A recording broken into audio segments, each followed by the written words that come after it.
we go.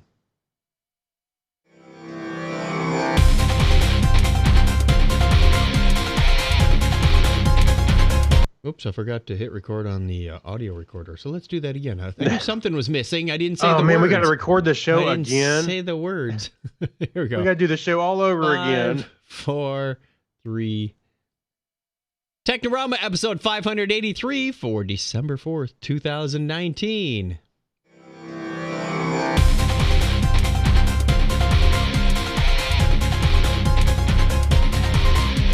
You see what you get on YouTube that you don't get elsewhere? You get to find out how the redos go. Redos. Redo.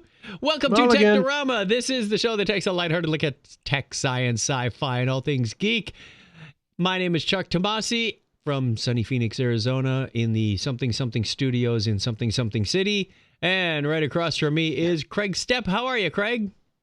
I'm in the Something Something City, too. I'm doing pretty good. You're in the other Something Something City. That's true.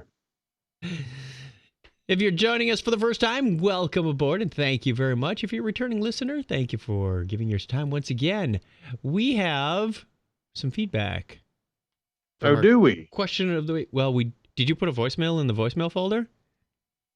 I did. Yes, there is one. Okay, because I forgot to go get it. I think I forgot to put it on the show notes. My fault. No, it's my fault because I knew it should have been there. So let me go get that.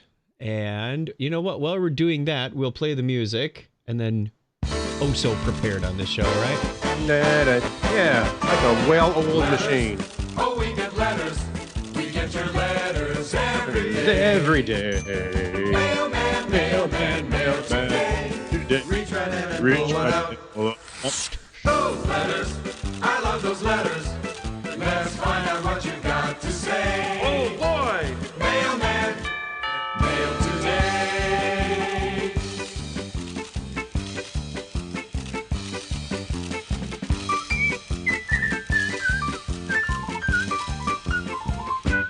All right, and we have one here from Fritz. Fritz sends in a message.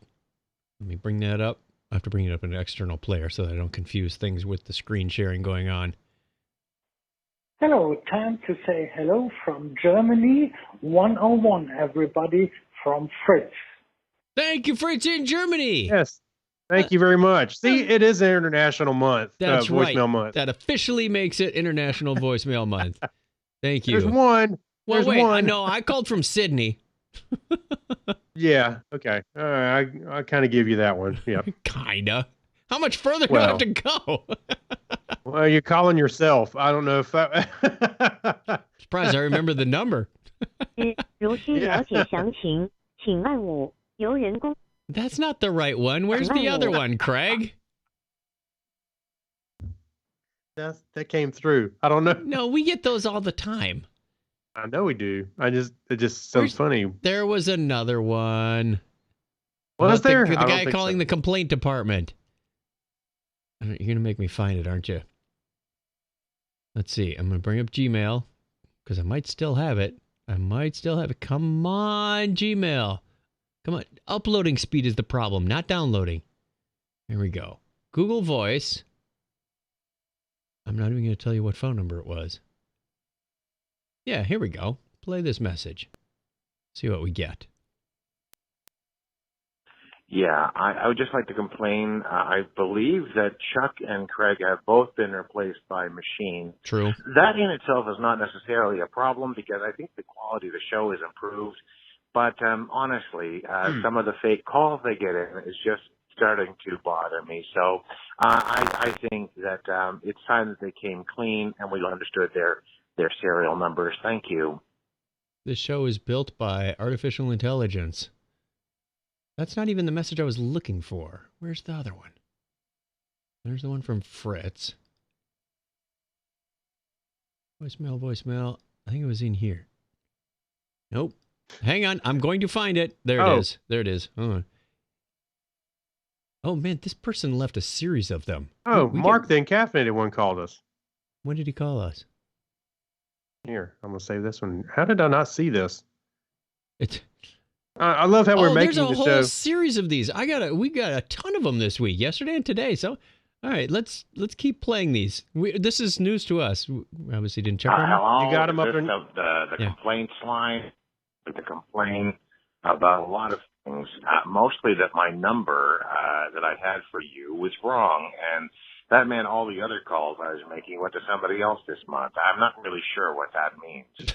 Anyway, I'd like to Wonderful. also complain about a pair of chuckleheads that keep doing this show That'd be us. year after year and haven't really, changed in any substantial way. They're still just the same pair of chuckleheads they were a long time ago Yep. when I first started listening to the show, but that's okay, I suppose, considering I haven't really changed either. And it means that mostly it's rather interesting stuff that I guess I have to agree with. Oh, well, that's just fine. I'll go with that. We haven't changed.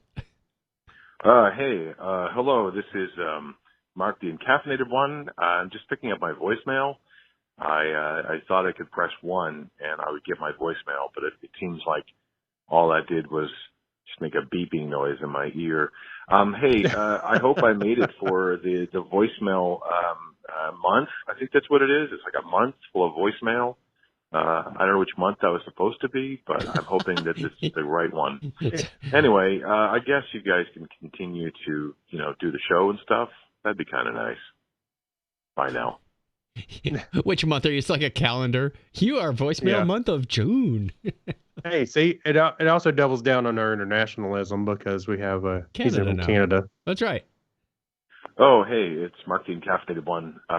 Still not able to pick up my voicemail, but I'm sure you guys are working on that. Hey, I don't know if you guys know or not, but I have been continuing to do things. I know you guys haven't called me back, and I get it. Things are busy, so, I will just wait for you guys to call, I guess, to join me on the show or join you on the show or whatever. But, I still work in radio and podcasting. I do sort of daily shows and stuff like that. I do stuff at my radio station, and I've been doing this daily thing. It was a 30-day challenge. I'm on day 455, I think, of the daily challenge for 30 days. You can find that, which is just me really wandering out loud on encaffeinated.ca. I think encaf.ca still works. And and soon going to be joining the dog days of Advent. Because apparently, just doing this for a year and something doesn't count as daily. So I'm going to continue to do that for another 24 days and then another 365 days after that, probably. So, just wanted to check in with you and how are things? Yeah, Good. no, I'm still not hearing you. So I guess I'll just say goodbye. I like the transcript on that. It says, and then another 300 days after that, probably dead. By the way, the first voicemail you had, it said, "Hello, this is Marty Encaffeinated." Right. Inside caffeinated. We have You guys more. still have my email address, I think, that you can still catch me on Facebook and stuff in case you're trying to get a hold of me and I'm just not able to hear when you're asking me to, do a guest feature on the show or take over the show or something. I know that, it can't be easy with the two of you there. And I know Brian's there occasionally, but I think he's moving out. So, Hey, guest house. It's Mark the Encaffeinated One, by the way. Just sort of checking in. Haven't, done that for a while. Going to be traveling to California soon. Going to try to hit up two of my favorite things out there. The Winchester Mystery House and the Computer History Museum. which I know you guys have been to at least one of those, but I've been to both. Twice.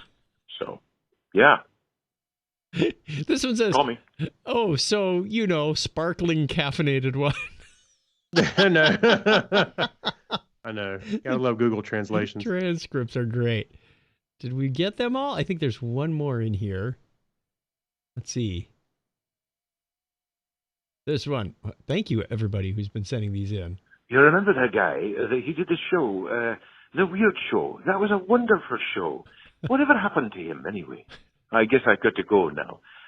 See you later, Charles, and I'll talk to you later, Bill. Carl. That's That's it. Yes. See you later. Carl. Hi, I'm Carl. So thank you, everybody, for your voicemails. It has been a lot of fun. I think Mark the Encaffeinated one is trying to guilt us into getting him on the show. So we're going to have to do that real soon. Yeah, I agree. I think so. If he's in California, he can just swing on by. Hey, well, yeah, it's not that far of a ride. Let's do the Facebook responses to last week's question of the week.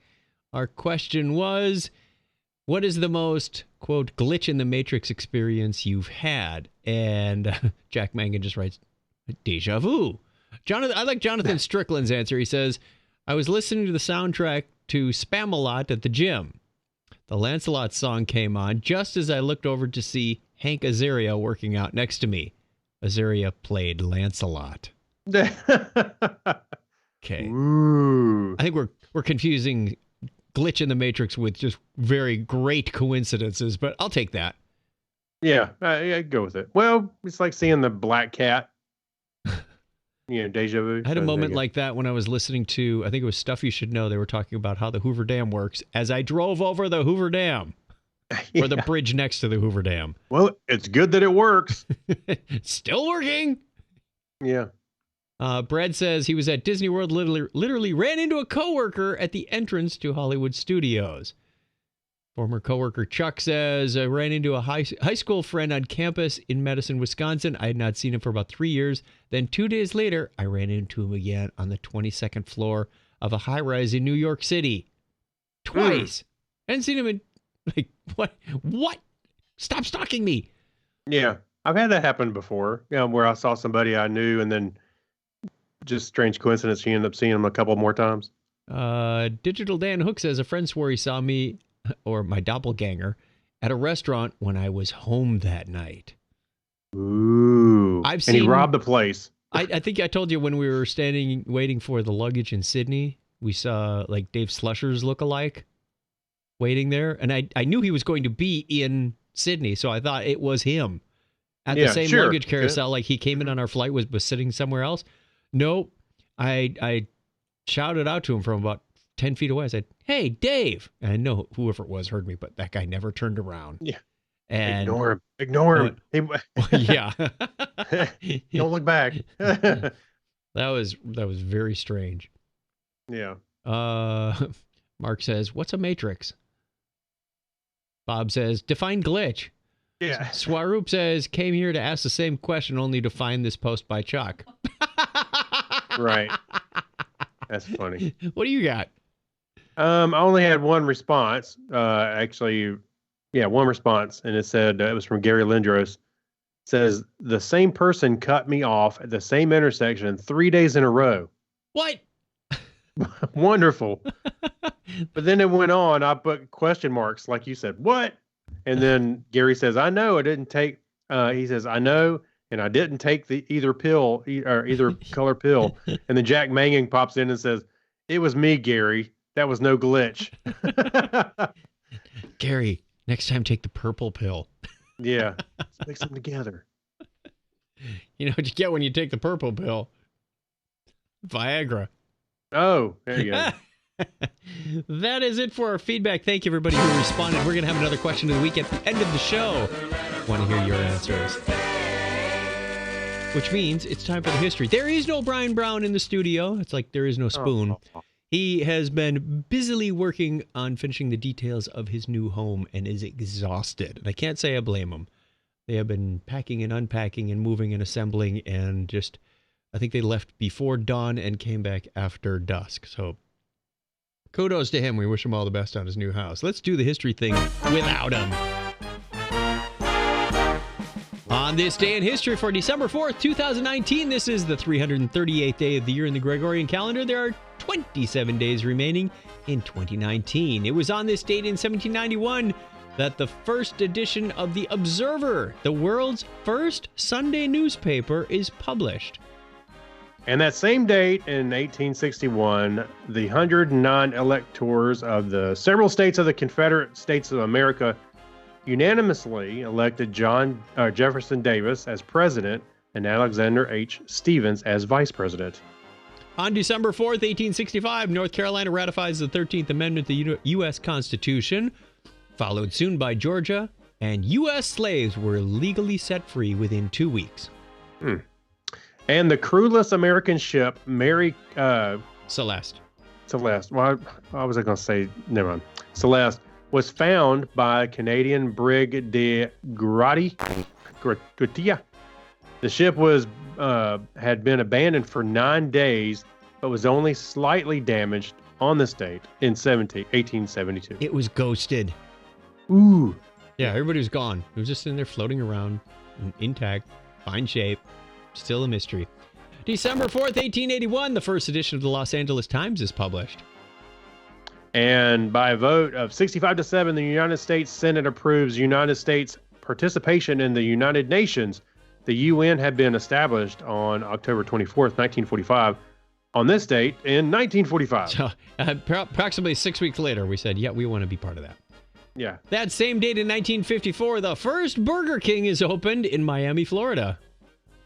And it was on this date in 1956 that the $1 Million Quartet, Elvis Presley, Jerry Lee Lewis, Carl Perkins, and Johnny Cash get together at Sun Studio for the first time and the last time, and they sang Baby on Board.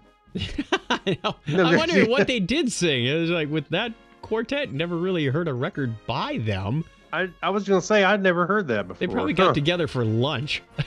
I'm going to look for $1 Million Quartet on Spotify. Maybe it's in there. Hey, guys, what do you say we go for some peanut butter banana sandwiches? The Grateful Dead's first concert performance under this new name was on this date in 1965. 1965. Hold on, I lost my place. 1965. The same date in 65. Oh, yeah. And that same date in 1965, the launch of Gemini 7 with crew members Frank Borman and Jim Lovell. The Gemini 7 spacecraft was the passive target for the first crewed space rendezvous performed by the crew of the Gemini 6A. And that rendezvous was anything but simple and smooth, as you can watch on many a documentary.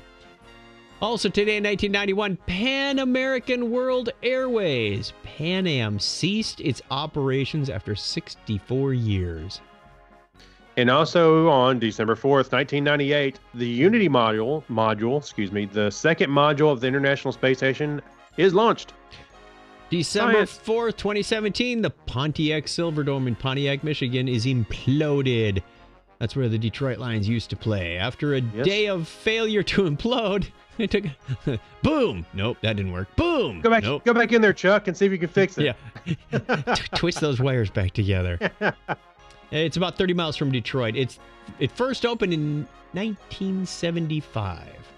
Wow. Happy birthday goes out to this day to American bacteriologist and geneticist, Nobel Prize laureate Alfred Hershey, born on this date in 1908. And Pappy Boyington, American colonel and pilot, Medal of Honor recipient, was born on the same date in 1912. Pappy Baba Black Sheep Boyington. You ever watch that show? Yes. No. I know, I'm familiar with it, but no. American game show host and producer Wink Martindale was born on this date in 1933. And American actor Jeff Bridges is 70 today. American computer programmer and author Eric S. Raymond was born on this date in 1957. And also turning 55 today is American actress Marisa Tomei. I almost thought that said like my sister's name, Martha Tomasi, when I read it really fast. It just one of those programmed things. Listener birthdays this week include Super Moon Man, born on the 6th. December 7th, a date which will live in infamy, is also the birthday of Peter, aka Zipster, from Zip & Co., which is a podcast in Weymouth, Dorset, UK. That is one of our longer titles.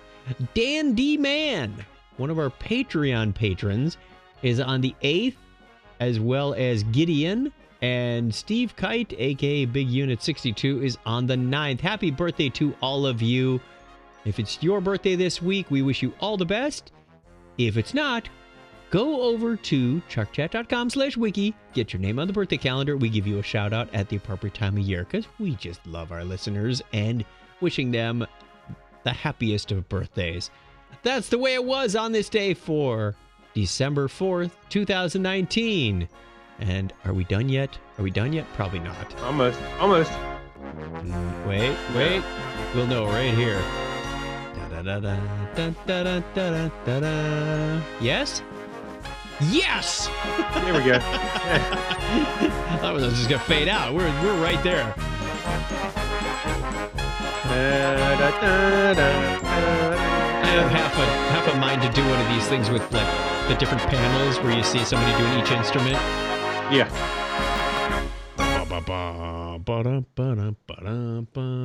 One day we're going to hire a real band to do that. Why do we need to do that? I think it'd be fun. I don't know. Yeah. For the heck of it. I'll have the brass section in our church give it a try. See how that goes. Yeah. There you go. All right, we have news. This is, you call this good news or bad news? I'm not sure how you want to take Bad this. news. It's sad news. Is this bad news? Bad news, nobody. All right, why don't you take the story then? It's bad news. Yeah. So Hollywood Superman, a frequent of Jimmy Kimmel Live guest, will be buried in his costume. So did you ever see him on Jimmy Kimmel? Yeah, I've seen him on there before. Okay. I've seen him around. I don't watch Jimmy Kimmel. Oh, it just so happens I'm wearing my Geek Out with Mainframe shirt. I know. Today. Yeah, that's right. No, I don't necessarily watch the show live, but I do. You go. Yeah, nice. But I do see it from the YouTube clips, from time to time. So anyway, a crowdfunding campaign had been started to provide funeral costs for Dennis, Christopher Dennis, who was homeless and died trying to obtain clothing from a donation bin. He had told friends that he wanted to be buried in his Superman costume, but the cost of a full funeral put that wish into jeopardy until the benefactor donated the final funds. Very nice. Yeah, so Christopher Dennis, he was 52. He was a fixture along the Walk of Fame for more than 25 years, posing for photos with many tourists who milled around the crowded sidewalks on the Strip and the Hollywood Highland Mall and the TCL Chinese Theater. He also appeared several times on Jimmy Kimmel Live and was the star of a docuseries on his life, The Kid: Adventures of Hollywood Superman.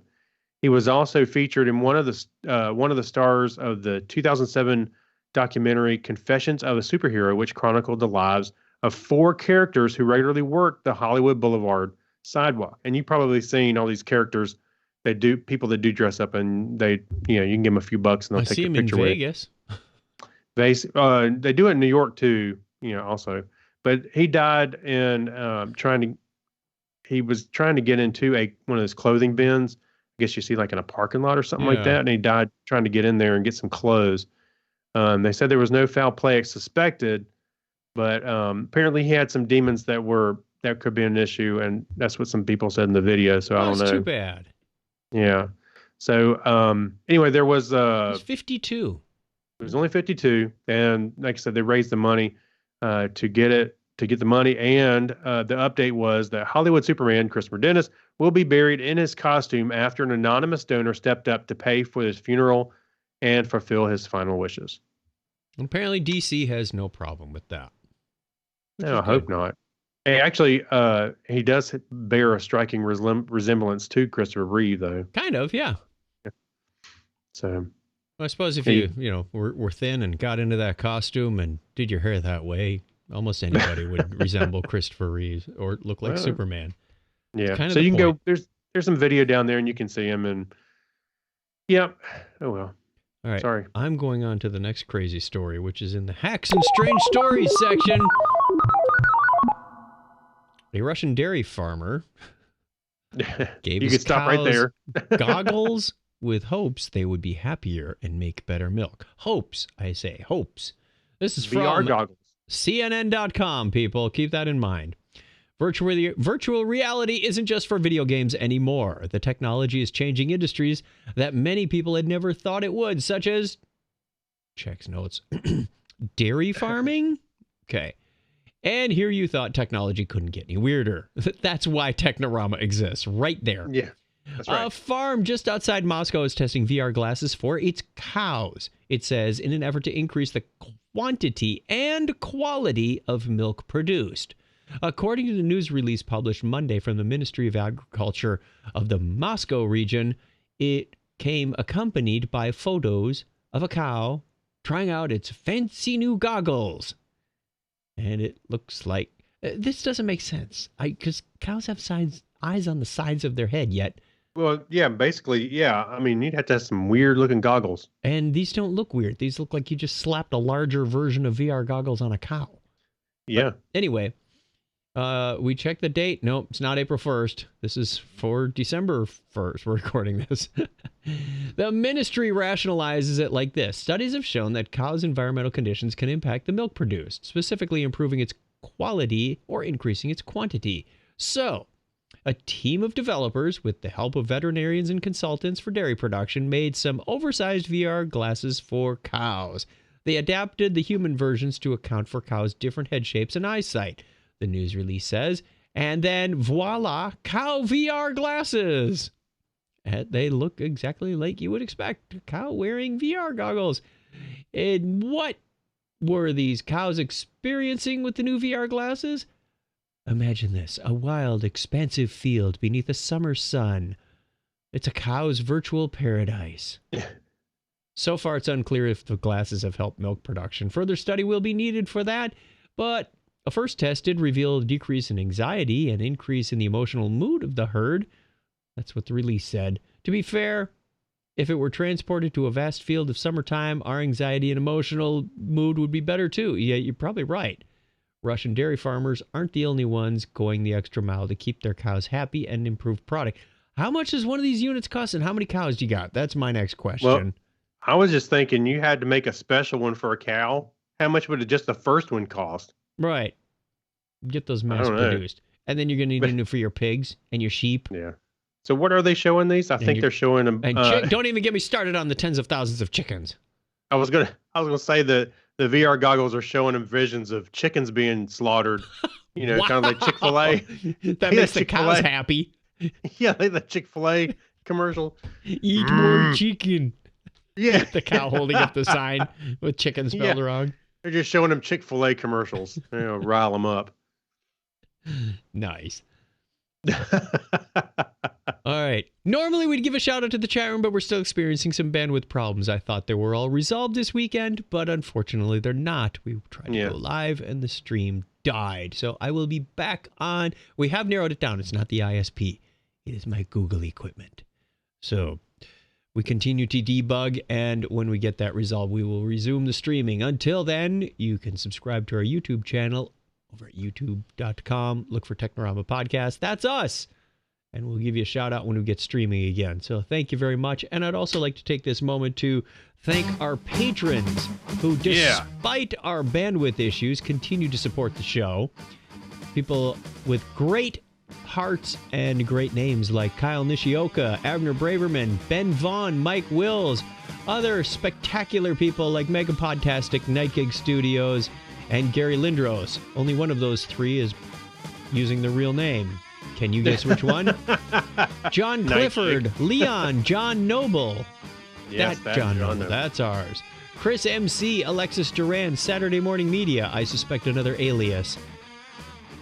Steve Therian, Jorga Schrauen, and John Miller Jr., thank you very much. Thank you, Amber Elstad, Harold McKinstry, Amy Bowen, Denise Inglis, Stephen Wetchy, Dean Jensen, Birthday Mandy Man Coyer, NCAF 1, Sparkling Caffeinated. What did you say?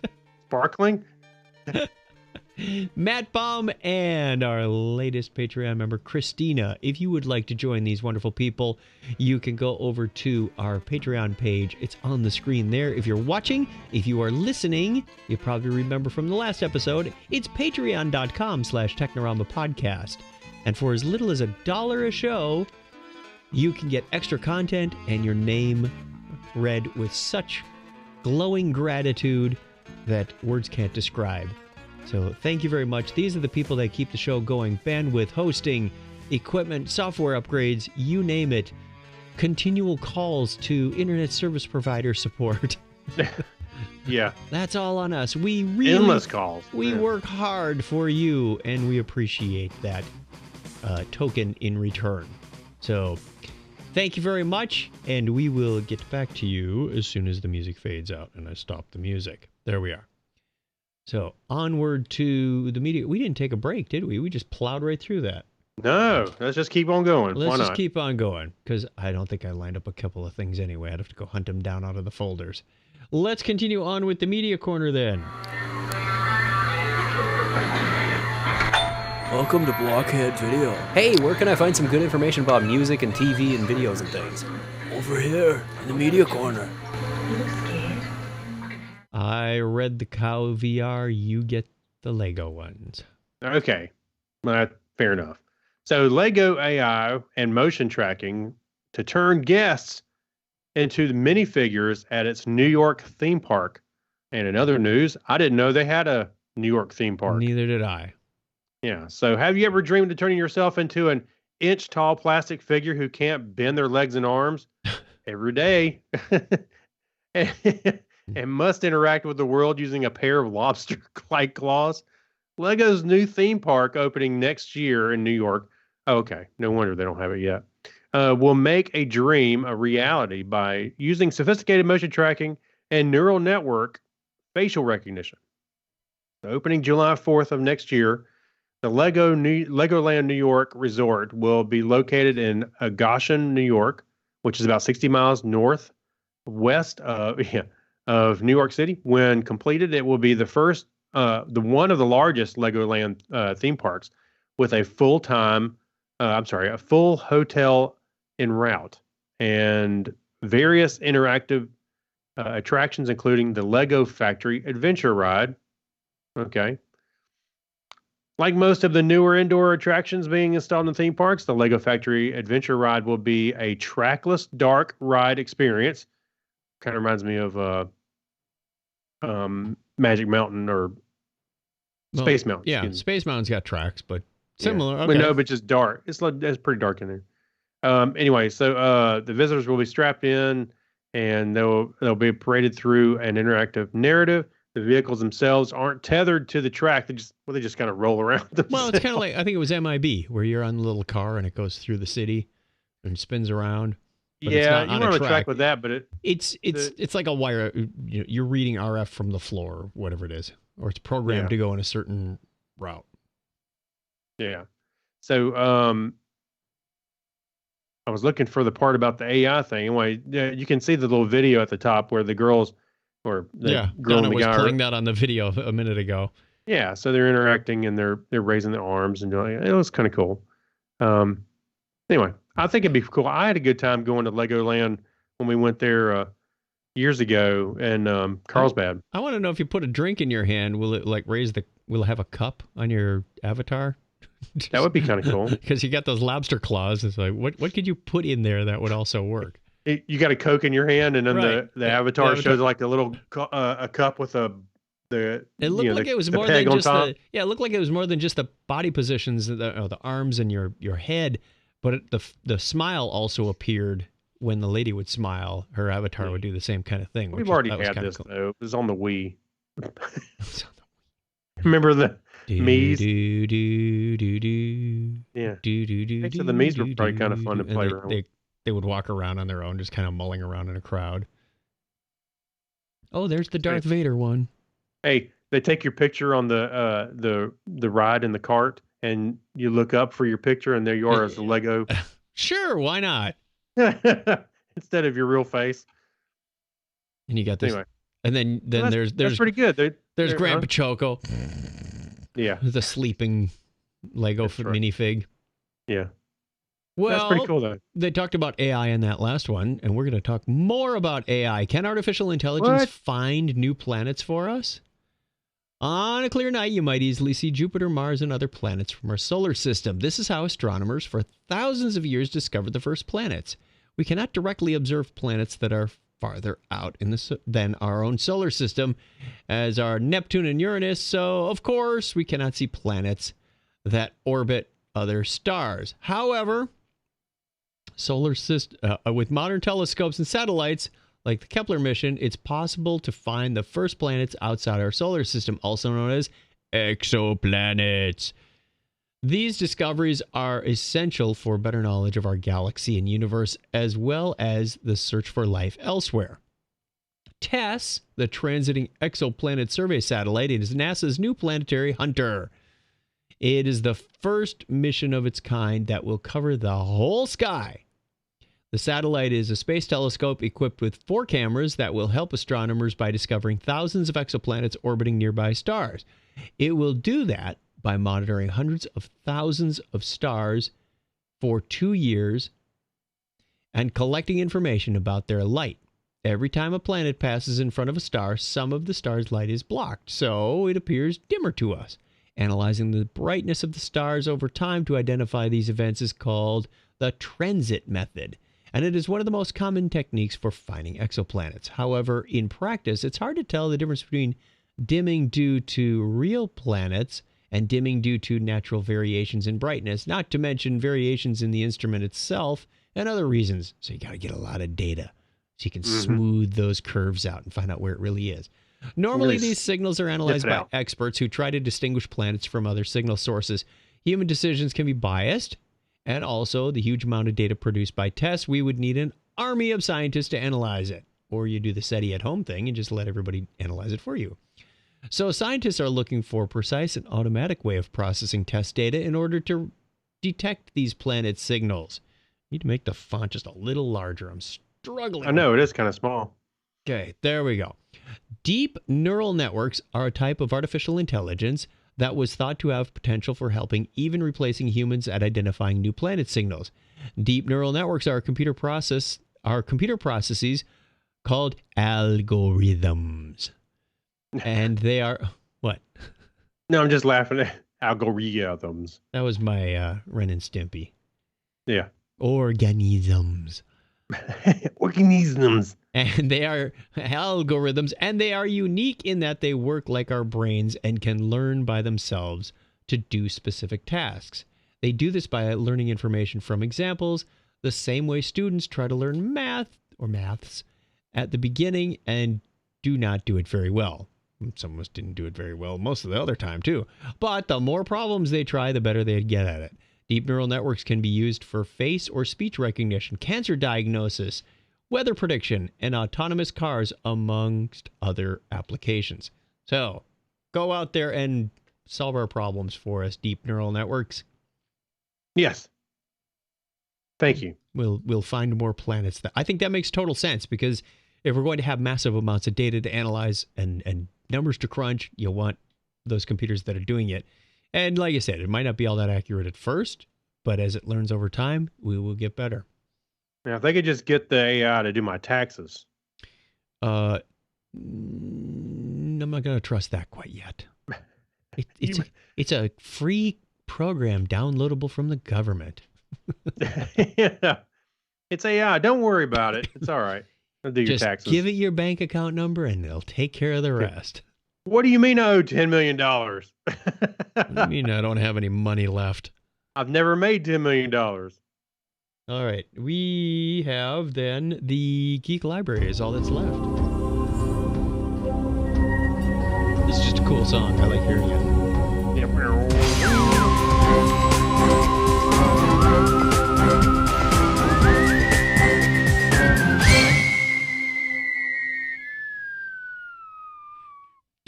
Okay. What would happen if you didn't use social media, Craig? I've done it. Actually, people start going, "Hey, where you at? Where have you been?" And how did you feel after that? It depends. Sometimes I've gotten frustrated with it and I just kind of not do anything for a few days, or a week or whatever. Well, how about you? I have to say I haven't felt the need to abstain, so I haven't. So unless it's a vacation where I'm without bandwidth, I don't know, it hasn't impacted me negatively. So read on about this wonderful study that they found. Sure. So, so abstaining from social media doesn't improve well-being, experiment study finds. But there's a twist on this, I believe. Anyway, so from digital detoxes to the recent Silicon Valley fad of dopamine fasting, it seems more fashionable than ever. Excuse me, I'm getting choked up here. To attempt to abstain from consuming digital media. Underlying all of these trends and the assumption that using devices, being on the social media in particular, is somehow unhealthy. And if we abstain, we might be happier, more fulfilled people. Well, it By depends. the If way. you're reading all those political ads and getting angry at them, then yeah, you might be better off abstaining. But Yeah. I don't Yeah, I don't read really- those, so I'm not unhappy. Yeah, I don't really care about those kind of stuff. But is there any truth to this belief when it comes to social media? At least a new paper in the media psychology suggests not. It is one of the few experimental studies in the field. Researchers have found that quitting social media for up to 4 weeks does nothing to improve your well-being or quality of life. So many past psychological studies in the social media social media have relied on the correlation data, looking at how individual differences in social media use, screen time more generally, relate to well-being.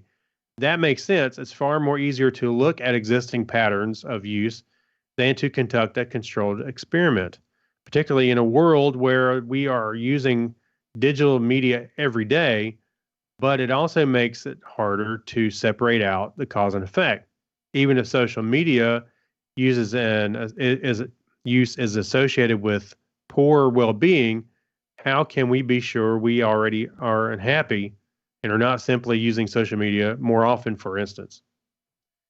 So anyway, the study goes on to talk about what I think was interesting, and I saw this on some comments related to this article, was 4 weeks is not that much of a time. So the problem is, if that short of a period of time, you're not going to have an improved well-being, I don't think.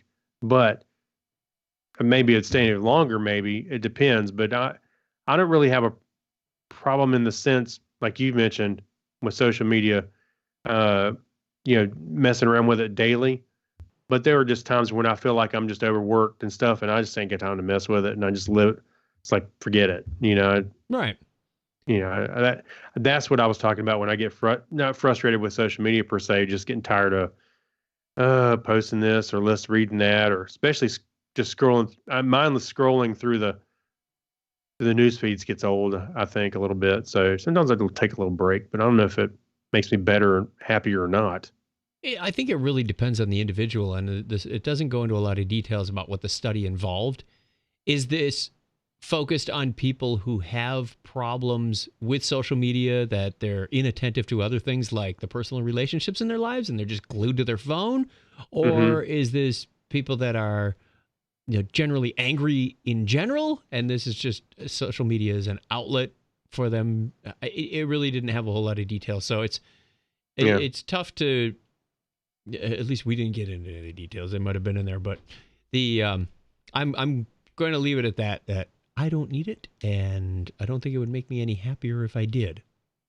The only thing that I have a problem with, and I'm certainly guilty of this in the past, and I'm trying not to be, one of those people that's looking at their phones when I'm having dinner with my wife or family or, friends or something like that. I try to not do that as much. Like I said, in the past, I've been guilty of it, but I've been mindful of it, and especially the last year or so, trying not to. And I think that kind of stuff is not healthy, because you really need to work on your interpersonal skills as well, building relationships or reinforcing your relationships with the people you're with or took time to be with. Craig, put the phone down when you're being intimate with your wife. Wait, what? No, so I know I'm not perfect, but at the same time, it bugs me when I see a lot of people, even at another table. I'd look over and there's two people having dinner, and they're, Maybe they're they're just texting scrolling each away. other. No, I don't think so. Does that kind of bug you when you're with people and they're always on their phones? Yes, and I'm sure it bugs other people when I do it too. Yeah. Like I said, not perfect, working on it. Yeah, so There are times for those things. Yeah, well, I mean, if it's one thing if everybody goes, "What's the name of that dude?" And then everybody Right, kind of and looks then at you their can. phone. You're right. But pulling up, Instagram and just scrolling through it. Ignore the That notifications. Ignore the yeah. notification, which is a hard Well, thing I to do do. sometimes. Yeah, and at dinner, I will mute my or put my phone in do not disturb. While I'm sitting down with my family, and put the phone away. Not even have it near the table. And just Good just idea. trying to have that moment. You don't have many Yeah. more of those moments left. Your son's about to go off to college. Well, I was just thinking the same thing. Yes, that's correct. So when we do have dinner together, and I want to make it worth something, Yep. getting a frog in Getting my all throat. choked up. I guess. Yeah. Let's go to our last story. This comes from former coworker Kevin, who said, "This guy lives just a few doors away from me." So, an 87-year-old Wisconsin man knew how he wanted to spend his fleeting time on Earth. In a heartwarming photo that has now gone viral, Norbert Shem was pictured with his sons having a beer inside a hospital room a day before his death, a moment that resonated with many online. His grandson, Adam, reflected on the picture he tweeted last Thursday and showed Norbert enjoying a bottle along with his wife, Joanne, and sons Bob, Tom, and John. Not that Bob and Tom. Oh, they're drinking Bud Light. No wonder the guy died. That was Chuck, my gosh, come on. Hey, if I were going to go and I only had a day left on Earth, that ain't going to be my first choice. Look, that was the only beer they had in the hotel commissary, okay? The hospital? Yeah. I'm sorry, hospital. Yes. Did you get this from the urine samples lab? Come on, man.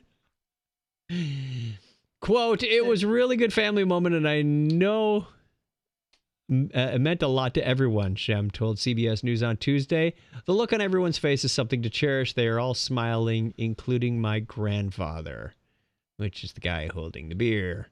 And, one guy's got a Packers shirt on. Good for him. Prior to the photo, Shem's grandfather... What's that? I was just saying, I think it's a great picture, actually, to be honest with you. Yep, If you're going to be in that situation, enjoy it. And just the fact that you got away with beer in the hospital. Did they smuggle it in? Prior to the photo, Shem's grandfather had been in the hospital for a week. Shem explained things were getting worse, and eventually his father texted everyone in a family chat that his grandfather was going to have a beer. They all gathered, and his Aunt Paula... Don't we know the Buchholz family, Donna? I thought so. You know these people? Well, no, it says his Aunt Paula Buchholz was, that's a fairly common name in the Appleton, Green Bay area. She took the photo. Shem then received the image and shared it on social media as a way to honor his grandpa. He captioned it, "Last night, and all he wanted to do was have one last beer with his sons." "I love the photo," Shem told CBS News. "It's such an authentic moment that although I was hesitant to share it publicly, it was just as real not to share. Or just so real not to share." The photo received more than 320,000 likes and 31,000 retweets. The comments were flooded with responses from all the people sharing their last memories with loved ones.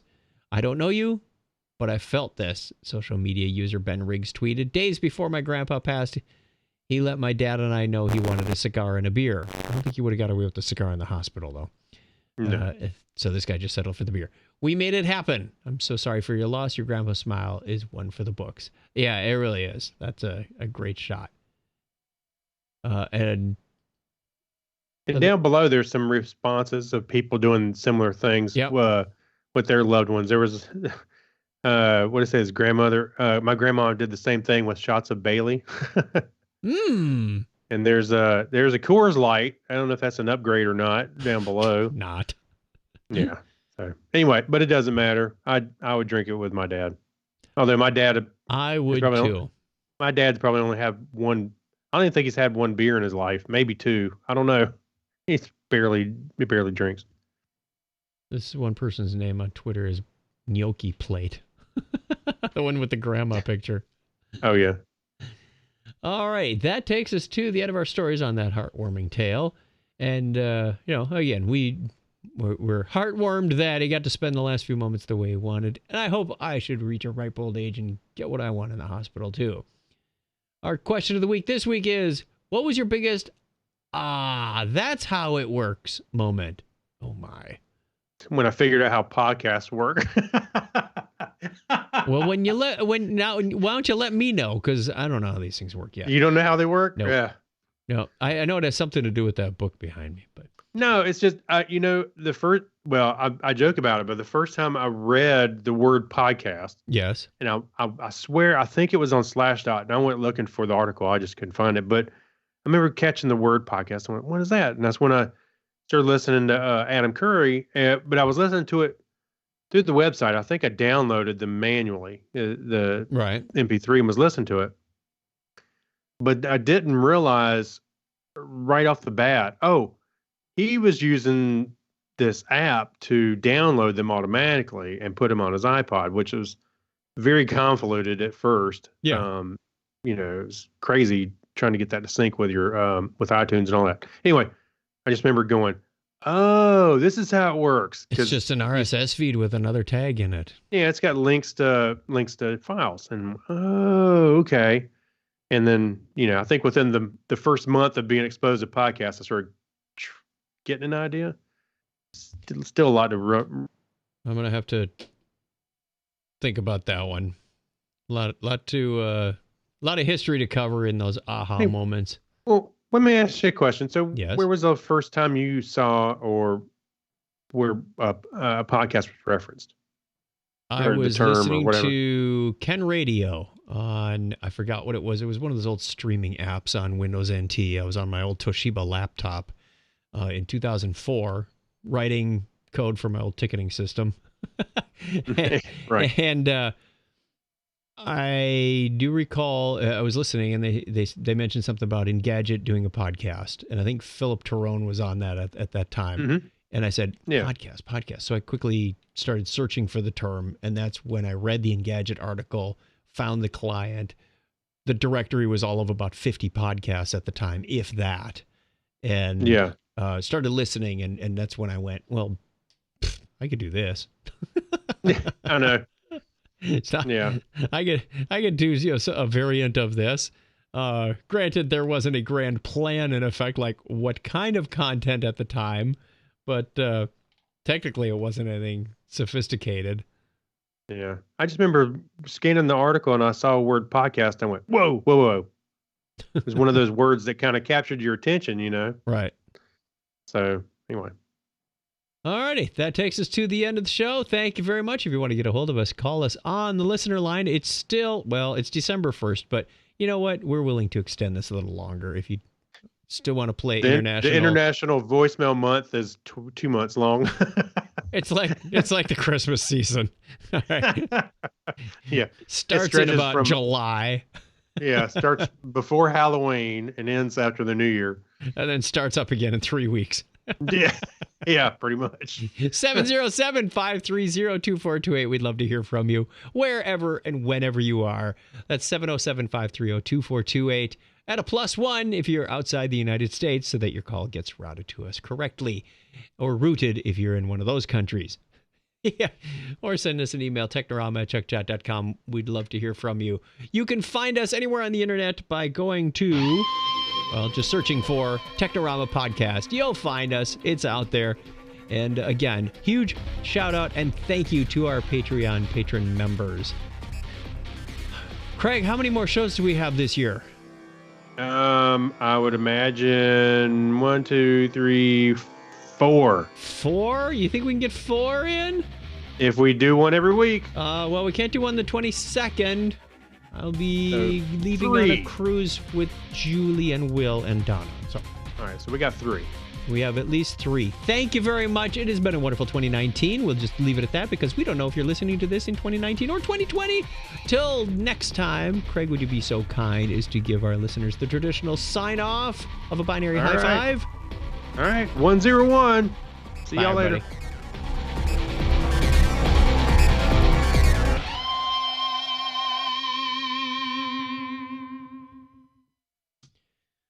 Wow, the I don't know what you call that. The tremolo on the end of that was really pronounced this time. It